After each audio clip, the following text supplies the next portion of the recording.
চলো হেসেলে হেসেলে হেসে খেলে হেসেলে জমে যাবে রান্না নালে ঝোলে হেসেলে। নমস্কার, শুরু করছি একে দিঘি নালে ঝোলে হেসেলে।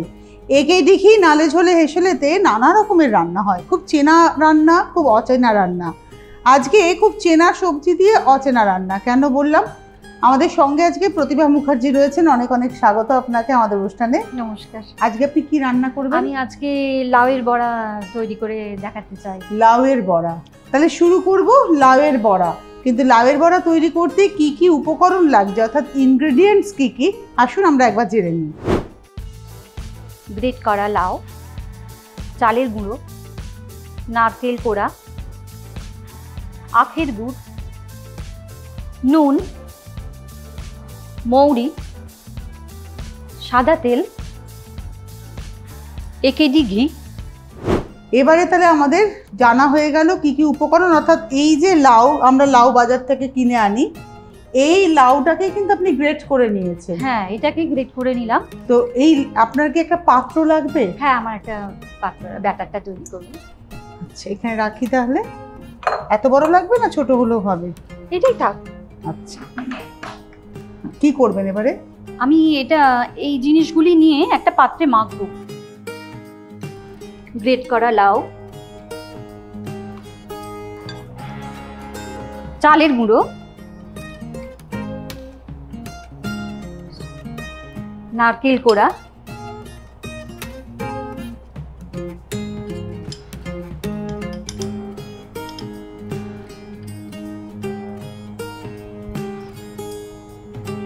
এটা কি মিষ্টি রান্না? হ্যাঁ, রান্নাটা একটু মিষ্টি আর কি, মানে মিষ্টির পদের সাথে আমরা এটাকে দিতে পারি? হ্যাঁ, মিষ্টি। ওকে।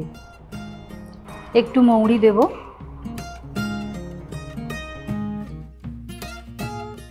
একটু নুন দিচ্ছি। নুনটা একটু কম দিলেও চলবে, একবারে যে যতটা পরিমাণ ওই অনুযায়ী নিতে হবে এমন কোনো কথা নেই। জাস্ট ব্যালেন্স করার জন্য। জিনিসটা আমি একটু ব্যাটারটা মেখে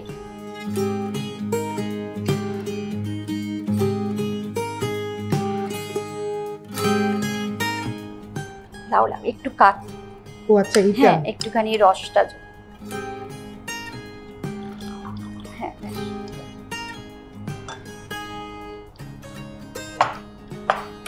মানে একদম কাঁচা লাউ আপনি গ্রেট করেছেন। ওটাকে চটকে নিয়েছিলেন একটু নাকি না? না, চটকে নিয়ে নি, এমনিতেই তো লাউটা নরম। আর একটু গুড় লাগবে? আর একটু গুড় একটু দাও, অতটা নয়, হাফ চামচে দিলে হবে। এটা নিয়েছি তো।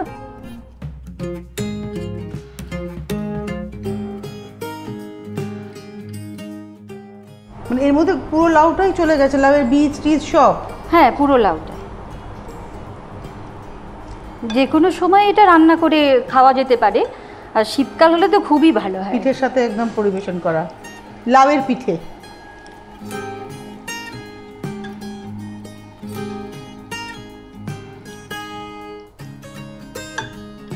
হ্যাঁ, এবার এটাকে আমি ফ্রাই করতে চাই।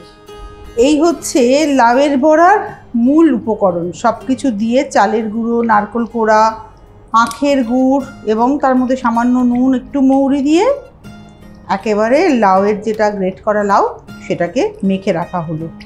এটা কি পুরো সাদা তেলেই ভাজা হবে? সাদা তেলে ভাজা হবে। আর আপনি একটু ঘি যদি ইউজ করেন সামান্য, তাহলে ফ্লেভারটা একটু ভালো আসে। আচ্ছা, তাহলে আমি দিয়ে দেবো ঘি। আগে আপনি সাদা তেলটা দিয়ে দিন। হ্যাঁ, একটু ব্রাশ করে। আচ্ছা, ব্রাশ করতে হবে শুধু? একটু সামান্য দিয়ে তারপরে ব্রাশটা।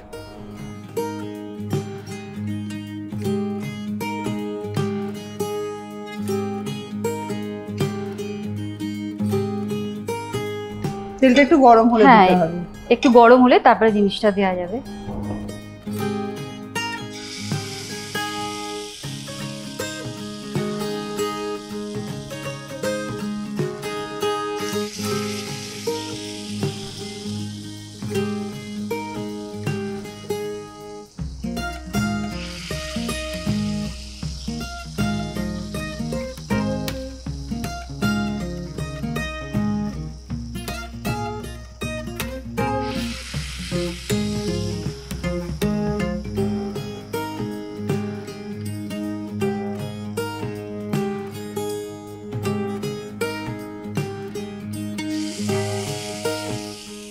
এটার উপর দিয়ে একটু তেল ছড়িয়ে দেওয়া হচ্ছে।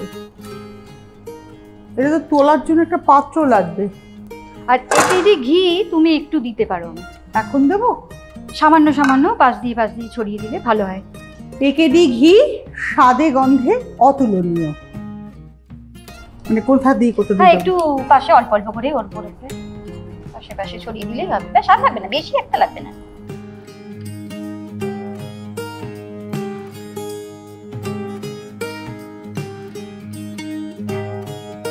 একটু তেল লাগবে, তাই তো? তেল লাগবে। আমি একটু দিয়ে দিই তেলটা। মাঝখানিকটা একটু লাগবে। হ্যাঁ, বেশ বেশ বেশ বেশ বেশ। না না না না,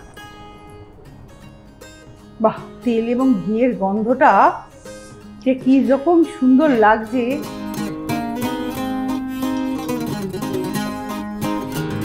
হ্যাঁ, বড়াটা হয়ে এসছে।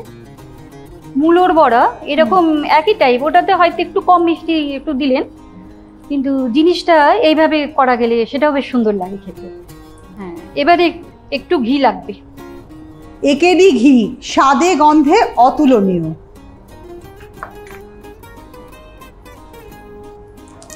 অল্প দাও, বেশি লাগবে না, অল্প সামান্য দিয়ে। এবার মনে হয় নামানোর সময় হয়ে গেল।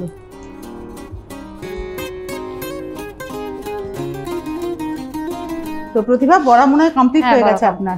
তাহলে নামিয়ে এবার সার্ভ করার পালা।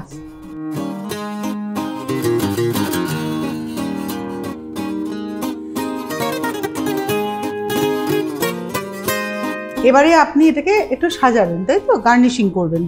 এমনিতেই অনেক মিষ্টি ব্যাপারটা রয়েছে বেশি, ওই জন্য আমি অল্প করে নারকেল কোড়া উপর দিয়ে ছড়িয়ে দিই।